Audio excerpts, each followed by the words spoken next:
Syllabus change का क्या impact आने वाला है नीट 2024 के एग्जाम पे? आगे की स्ट्रेटजी क्या होनी चाहिए? किस चैप्टर में नंबर ऑफ क्वेश्चंस इंक्रीज होते हुए दिखेंगे? क्या करें कि अपनी तैयारी फुल प्रूफ हो? ऐसा ना हो कि मन में हमेशा यह संशय बना रहे कि मुझे और क्या करना चाहिए, मेरी तैयारी हुई या नहीं, ये बुक पढ़ लूं या वो बुक पढ़ लूं, इस मॉड्यूल को सॉल्व कर लूं या उस मॉड्यूल को सॉल्व कर लूं, कौन मेरे इस टेंशन को दूर करेगा?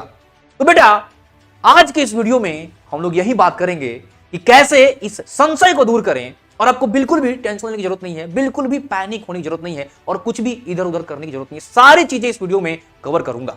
हाय, मेरा नाम है अर्नव तिवारी और मैं ई सॉल्व कोटा में केमिस्ट्री एडुकेटर हूं और मैं पिछले 10 साल से बच्चों को गाइड कर रहा हूं। तो आप कंप्लीटली इस वीडियो पर ट्रस्ट कर सकते हैं कि हाँ, यहां पर जो भी इंफॉर्मेशन दिया जाएगा वो 100% फुल प्रूफ होगा। तो चलिए वीडियो में आगे बढ़ते हैं और सबसे पहले डिस्कस करते हैं कि क्या क्या रिड्यूस कर दिया गया है। सबको पता चल चुका है, फिर भी एक बार रिकैप कर लेते हैं। इनऑर्गेनिक केमिस्ट्री में हाइड्रोजन, एस ब्लॉक और मेटलर्जी को हटा दिया गया है। अच्छा सर, आप पी ब्लॉक नहीं लिए, देखते हैं आगे। ऑर्गेनिक केमिस्ट्री में पॉलीमर, इन्वायरमेंटल और केमिस्ट्री इन एवरीडे लाइफ, इसको हटा दिया गया।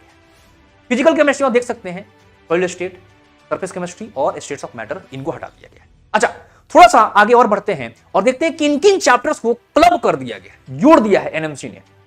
देखो, रेडॉक्स रिएक्शन को और इलेक्ट्रोकेमिस्ट्री को इन्होंने क्लब कर दिया है। अच्छा, alcohols, phenols, ether, aldehyde, ketone, carboxylic acid को इन्होंने बोला है ऑक्सीजन कंटेनिंग कंपाउंड, होता है ना नाइट्रोजन कंटेनिंग कंपाउंड, एमीन को बोलते हैं वैसे। अच्छा, और ग्रुप 13, 14 और 15 से लेकर के 18 को सबको इन्होंने एक साथ पी ब्लॉक बोल दिया है, यानी कि 11th में और जो 12th में पी ब्लॉक था उनको एक साथ इन्होंने कंबाइन कर दिया है।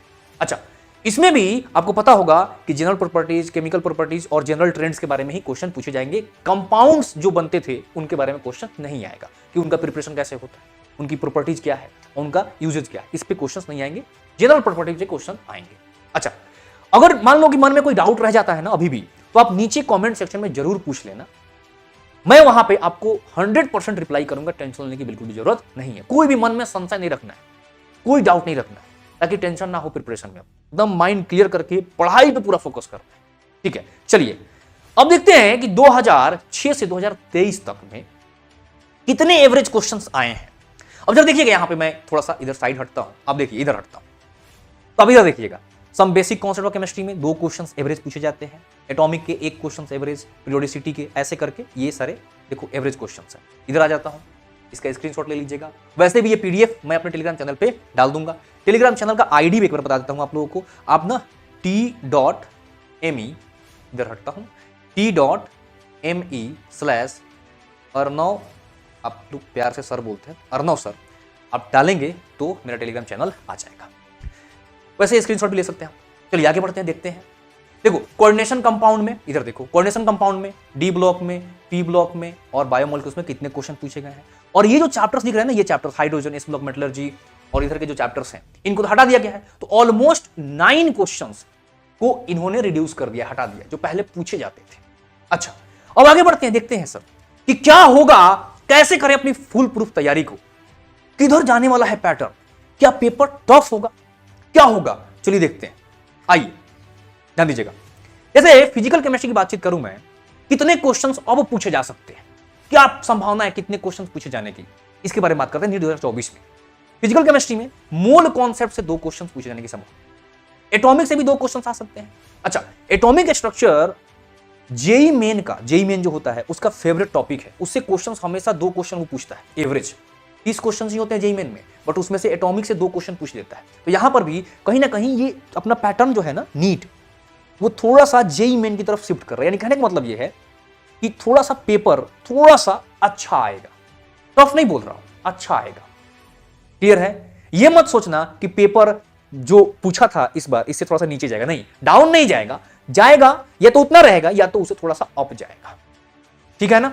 सिलेबस रिड्यूस हुआ है तो जो अच्छे चैप्टर्स है उससे अच्छे अच्छे क्वेश्चंस बनाए जाएंगे। लेंदी होगा पेपर क्या सर? ऐसा नहीं है, लेंदी नहीं होगा, टेंशन मत लो। ठीक है, सारी चीजें बता रहा हूं। देखो, मोल कॉन्सेप्ट से 2 क्वेश्चंस, एटॉमिक से 2 क्वेश्चंस, थर्मो से 2 क्वेश्चंस, इक्विलिब्रियम से 3 क्वेश्चन पूछे जाने की संभावना है। सॉल्यूशन से आप देख सकते हैं यहां पे रेडॉक्स से 1 क्वेश्चन, इलेक्ट्रोकेमिस्ट्री से 2 क्वेश्चन, इलेक्ट्रो को रेडॉक्स को एक साथ मिला दो तो 3 क्वेश्चन पूछे जाएंगे, केमिकल एनालिसिस से 2 क्वेश्चन। अच्छा, इसके बाद इनऑर्गेनिक में देखो, पीरियोडिसिटी से 3 क्वेश्चंस, D&F ब्लॉक से 2 क्वेश्चंस, कोऑर्डिनेशन से 3 क्वेश्चंस, केमिकल बॉन्डिंग से 4 और पी ब्लॉक से 3 से 4 क्वेश्चन पूछे जाने की संभावना है। ठीक है, पी ब्लॉक जो बताया था वो वाला पी ब्लॉक। अच्छा, ऑर्गेनिक से सर, ऑर्गेनिक केमिस्ट्री में जीओसी जो बोलते हैं ना, some basic principles of organic chemistry, starting वाला चैप्टर जो है 3 क्वेश्चंस, हाइड्रोकार्बन से 2 क्वेश्चंस, हेलोएल्केन हेलोएरिन से 2 क्वेश्चंस, अल्कोहल फिनोल ईथर और ये जो ऑक्सीजन कंटेनिंग कंपाउंड 3 से 4 क्वेश्चन पूछे जाने की संभावना है। एमीन से 1 से 2 क्वेश्चन, बायोमोलिक्यूल से 1 क्वेश्चन और प्यूरिफिकेशन जो कि पहले चैप्टर है उसको इन्होंने सेपरेट करके लिखा है, प्यूरिफिकेशन से ये 1 क्वेश्चन जरूर पूछेंगे, ध्यान दीजिएगा जरा, इसलिए मैंने एकदम से अलग अलग करके लिखा है सारी चीजों को। अच्छा, एक और इंपॉर्टेंट चीज, जेईई मेन में हमेशा पीओसी मतलब प्रैक्टिकल केमिस्ट्री से हमेशा से क्वेश्चन पूछता है, हमेशा से 1 से 2 क्वेश्चन पूछता है, एवरेज मान के चलो 1 क्वेश्चन पूछता है। अपने पास यहां पे नीट में क्योंकि क्वेश्चन का नंबर ज्यादा है तो ये 3 से 4 क्वेश्चन पूछ सकता है और इसका चांसेस है कि ये सेक्शन बी में पूछेगा, एक आध क्वेश्चन सेक्शन ए में पूछ सकता है, बाकी 2 से 3 क्वेश्चन कहां पूछ सकता है, वो सेक्शन बी में पूछेगा, ताकि आपके पास चॉइस रहे कि उसको करना है या नहीं करना है। 1 क्वेश्चन तो पक्का पूछेगा जो सेक्शन ए में रहेगा। अभी तक मैंने जितनी भी एनालिसिस पहले वीडियो डाली है स्टार्टिंग से, सिलेबस चेंज होगा, जेईई मेन का भी चेंज होगा, सारी चीजें मैंने स्टार्टिंग से बताया बच्चों को, स्टार्टिंग से एकदम पहले चेंज होने से पहले बताया है। वो सारी चीजें हुई है स्टेप बाय स्टेप। हम लोगों को इतना एक्सपीरियंस हो जाता है ना कि क्या होने वाला है पता चल जाता है पहले से। ठीक है, जैसे आप देखते हो ना कि जब क्वेश्चन प्रैक्टिस बार बार कर लो तो क्वेश्चन को देखते ही समझ में आ रही है इसमें तो ये फॉर्मूला लगेगा, है ना, वैसे ही। चलिए आगे बढ़ते हैं, अब बात करते हैं कि क्या करना चाहिए हमें, क्या करें कि ताकि अपनी तैयारी पूरी तरीके से 100% फुल प्रूफ हो जाए और बाकी स्ट्रेस टेंशन ये सब दूर हो जाए। आइए देखते हैं। सबसे पहला काम करना है आपको, प्रीवियस ईयर के क्वेश्चंस जो नीट में पूछे गए हैं उसको तो बिल्कुल सॉल्व करो। दूसरा, एनसीईआरटी का ये 100% करना है। ये 2 काम, पहला काम, दूसरा काम 100% सॉल्व करना है। एनसीईआरटी के जो इंटेक्स्ट क्वेश्चंस होते हैं, जो इंटेक्स्ट क्वेश्चंस जानते होंगे आप लोग, जो अंदर जो चैप्टर है ना, थ्योरी जहां पर लिखा रहता है वहां पर जो क्वेश्चन बॉक्स में बनाकर इंटेक्स्ट क्वेश्चंस, उसको सॉल्व करना है। और आउटटेक्स्ट क्वेश्चंस, एग्जांपल के क्वेश्चंस, एग्जाम्पलर के क्वेश्चंस, एक्सरसाइज के क्वेश्चंस, इसको सॉल्व करना है, बिल्कुल स्किप नहीं करना है। पहली चीज, दूसरी चीज, ये दोनों एकदम सीरियसली कर लो। सीरियसली देखो, आपके पास ये तो फिक्स है ना कि इसी किताब से पूछेगा क्वेश्चन। किताब फिक्स है कि नहीं? किताब फिक्स है, इसी किताब से पूछेगा क्वेश्चन। तो किताब को पहले, जो बुक है आपका, उसको एकदम पूरा बहुत अच्छे से सॉल्व कर लेना है, बहुत अच्छे से सॉल्व करना है। आप देखोगे ना डायरेक्टली वही क्वेश्चन पूछ देगा या थोड़ा सा इधर उधर वैल्यू चेंज करके पूछ देगा। ठीक है, अच्छा, उसके बाद क्या करना है, एनसीईआरटी आपको रीड भी करना है, थ्योरी रीड करना है। बट बहुत सारे बच्चे इस ट्रैप में फंस जाते हैं, एनसीईआरटी को उठाते हैं, उसको रटना स्टार्ट कर देते हैं। रटना नहीं है, आपको मैं रिकमेंड करूंगा कि 6 से 7 बार एनसीईआरटी पढ़ो। पहली बार पढ़ो, पहले देखो आपने ऑलरेडी किसी न किसी टीचर से आप पढ़ रहे होगे, या तो मेरे से या तो किसी टीचर से पढ़ रहे हो आप, तो वो बताते भी हैं कि इसका एनसीईआरटी, इस चैप्टर का एनसीईआरटी सीरियसली पढ़ना। वो बता भी देते हैं कि इस चैप्टर का एनसीईआरटी पढ़ने की जरूरत नहीं है, जिससे कि आपका समय बचे। तो जो चैप्टर के बताते हैं ना एनसीईआरटी की, इसको पढ़ने की जरूरत है। जैसे आप अगर बात करो इनऑर्गेनिक केमिस्ट्री की, तो जो चैप्टर्स है उसका एनसीईआरटी आपको 100% पढ़ना है। अच्छा, वहीं पे अगर आप बात करो मेरे से किसकी, ऑर्गेनिक केमिस्ट्री की, तो ऑर्गेनिक केमिस्ट्री का एनसीईआरटी जो पढ़ना है आपको, हाइड्रोकार्बन से लेकर के बाकी जितने भी चैप्टर्स, बायोमोलिक्यूल्स, तो पूरा का पूरा घोर के पी जाना है, लाइन टू लाइन पढ़ना है। अच्छा, पढ़ने में एक दिक्कत क्या आएगी आपको कि उसके जो लैंग्वेजेस हैं थोड़े टफ हैं। भले आपको पूरा कॉन्सेप्ट आता है, बट आप एनसीईआरटी उठाओगे पढ़ने के लिए तो डिक्शनरी टाइप का पूछ देता है ना, वो दे देता है वर्ड्स अजीब सा।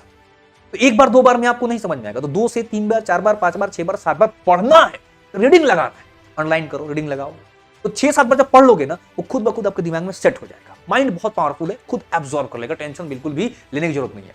तो मैं रिकमेंड करूंगा, रटना नहीं है, क्या करना है, पढ़ना है 6 से 7 बार, 8 बार। अगर अब इसके बाद समय बचता है, तो ये आपके लिए ऑप्शनल है, ताकि आप एकदम 100% श्योर हो जाओ। ये ऑप्शनल है, आप इसको कर लो। क्या ऑप्शनल है सर? प्रीवियस ईयर क्वेश्चन जो जेईई मेन में पूछे गए, जेईई मेन के प्रीवियस ईयर क्वेश्चन 50-60 क्वेश्चन पर चैप्टर लगा लो। ढेर सारे क्वेश्चन पूछेगा ना जेईई मेन में, कई सारे शिफ्ट्स होते हैं तो उसमें ढेर सारे क्वेश्चन बन जाते हैं। तो 50-60 क्वेश्चन पर चैप्टर लगा लेते हो, 50-60 क्वेश्चन, उससे ज्यादा नहीं लगा लेते हो, तब 100% कॉन्फिडेंट हो सकते हो, हाँ अब तो मैं पूरी कॉन्फिडेंस में हूं, चाहे कैसा भी क्वेश्चन आए मैं सॉल्व कर दूंगा। अब देखोगे ना 70% से ज्यादा क्वेश्चन ये जो बताया मैंने और ये जो बताया इससे आ जाएगा। एनसीईआरटी रीड करोगे तो अंदर की चीजें, कॉन्सेप्चुअल चीजें वो कवर हो जाएंगी, तो यहीं पर 90% होगी, है ना। और बाकी जो सर लोग क्वेश्चन कराते हैं एक क्लास में, उसको वो क्वेश्चन भी डायरेक्टली कई बार रिपीट हो जाता है। तो वो क्वेश्चन भी आ जाएगा। क्लियर है ना, समझ गए कहानी। पिछली बार मैं जब सेशन ले रहा था अपने चैनल पे, इसी चैनल पे, उस समय बच्चे बहुत कम थे, ठीक है, पर फिर भी सोचो 400-500 बच्चे लाइव आकर के देखते थे, ठीक है। आप जाकर के देखना, अंतिम युद्ध नाम का सीरीज हम लोगों ने स्टार्ट किया था, उसके जो भी क्वेश्चन मैंने कराया था ना प्रैक्टिस सेशन में, जो भी क्वेश्चन कराए थे लगभग सारे क्वेश्चन आ गए थे, लगभग 500 क्वेश्चन मैंने कराया था। और समझ लो कि आप उसमें से 35 से 40 क्वेश्चन डायरेक्टली आ गए थे नीट के एग्जाम। करवाऊंगा आगे भी, चिंता नहीं करना है, ठीक है। तो ये रहा आपके लिए पूरा का पूरा फुल प्रूफ प्लान, और टीचर पे भरोसा रखना है, पैनिक नहीं होना। कोई भी दिक्कत आए बेटा, कुछ भी प्रॉब्लम हो तो आप डायरेक्टली कमेंट कर दीजिए यहां पे, या आप टेलीग्राम पे, जहां पर मन करे, दो जगह, या तो यहां पर कमेंट कर लेना, या तो टेलीग्राम चैनल पे जो कमेंट सेक्शन है वहां पर कमेंट कर देना। मैं जरूर देखता हूं और रिप्लाई भी करता हूं, ठीक है बच्चों। कोई भी दिक्कत नहीं रखना है, कोई भी संशय नहीं रखना है मन में, पूरा 100% जुट करके तैयारी करना है, ठीक है। तो इसी के साथ ऑल द वेरी बेस्ट, आप लोग फोड़ेंगे ये मुझे भरोसा है। और एक ही चीज याद रखना है बच्चों, हम लोग सीखेंगे और हम लोग जीतेंगे, चाहे कुछ भी हो जाए। वीडियो को एंड करते हैं। थैंक यू सो मच, आपने यहां तक देखा। आप ऑलरेडी बहुत सारे बच्चों से आगे निकल चुके हो, ठीक है। Thank you. जय हिंद, जय भारत।